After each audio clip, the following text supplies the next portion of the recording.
do they perceive the presence of mixed languages in the same way as they would when they hear it in natural speech, or is there a difference?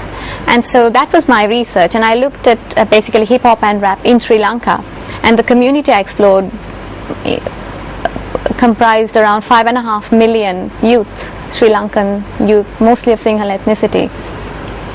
And having discovered differences, the next half of my thesis involved developing a theoretical model to explain the difference. And I ended up drawing on musical rhythm to show why the perception of mixed languages in a musical context is different to the perception of mixed languages in natural speech.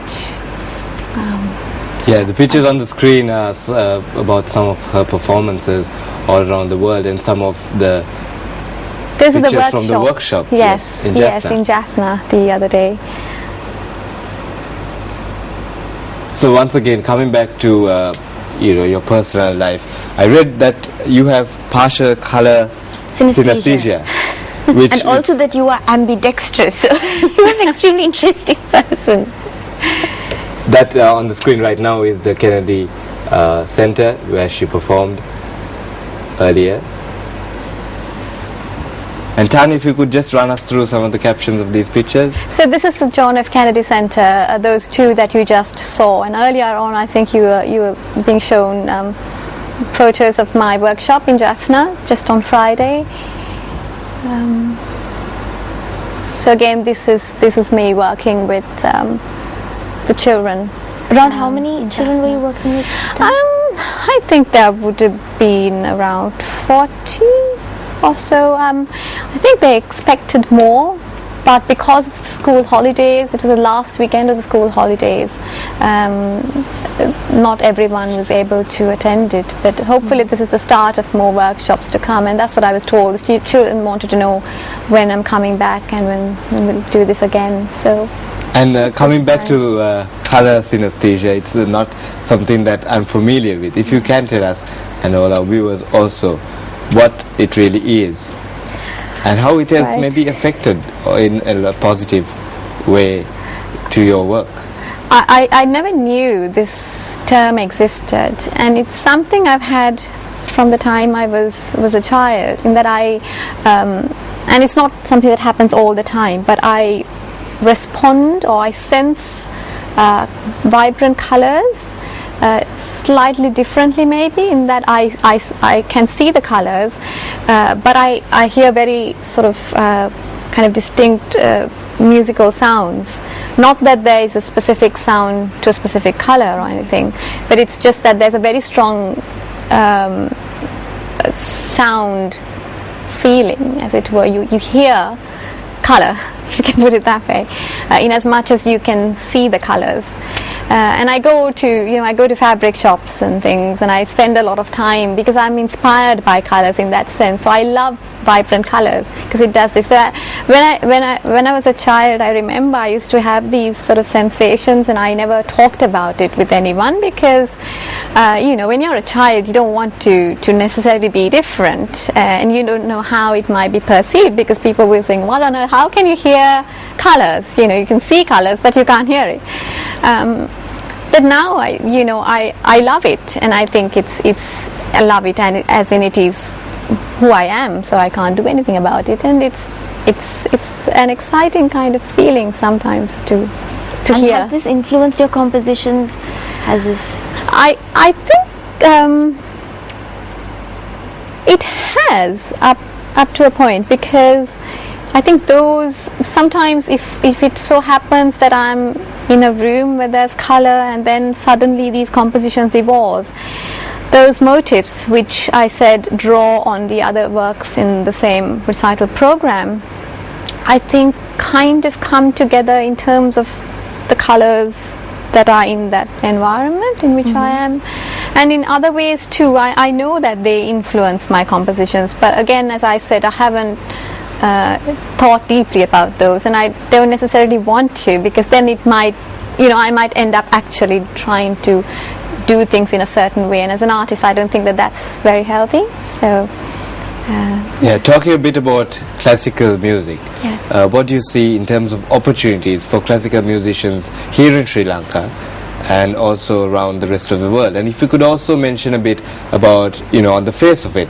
we see that yet the young generation might prefer other genres as opposed to classical music. How do you see that, and what are your And opinions? you've worked with hip hop artists in Sri Lanka, so Yes, hip-hop and pop. absolutely. I think that this whole world of classical music, it isn't the most popular genre of music in most parts of the world. It is a sort of community that comes together, that appreciates it. But having said that, my experiences have been personal experiences, are that people you would not think would enjoy classical music seem to appreciate it very much. I've had the opportunity to teach and mentor students who come in from a completely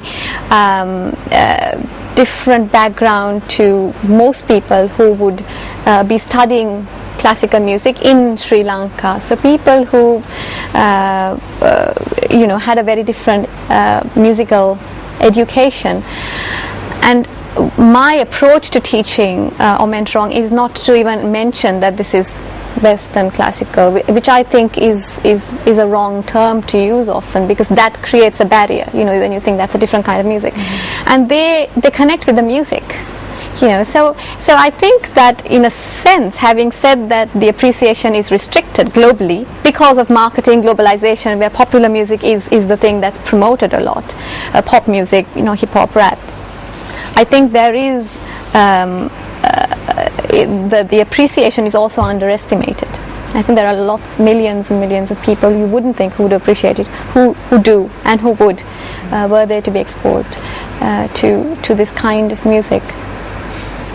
And also, if you could maybe mention some of your fondest memories along this illustrious musical career, some of those memories that you just won't forget. I mean, important events in terms of your musical career. I mean, certainly I think performing at St. Martin the Fields, performing at the Kennedy Center and venues like that are by nature memorable. They will be, simply because they're such famous venues, and the dynamics and the context is very exciting, especially when you connect with the audience. But having said that, I remember you mentioned this to me earlier as well, memorable experiences. Somehow I think every experience can be memorable in its own way. I mean, there were things that happened in my life yesterday that right now are very memorable to me, if you know what I mean. It changes. There are, of course, certain points in your life that stay with you. I mean, for example, when I first walked into Edinburgh University, when I first walked into the linguistics department there, when I graduated from Peradeniya here, those are very memorable experiences. But then again, in our day-to-day lives, I think there are certain moments that are sometimes more immediate, that are very present. So I find it hard to actually answer that question as such. So we have the pleasure of listening to yet another one of your beautiful performances, but unfortunately, due to time restrictions, we have to say goodbye. It was absolutely a pleasure having you in the studio, Tanya, and hopefully we will hear more of you, and we will be able to listen to more of your performances in the future as well. You are watching Good Morning Sri Lanka, and with this video we will end up. My name is Ismail Piris. And I'm Sam. Thank you for joining us.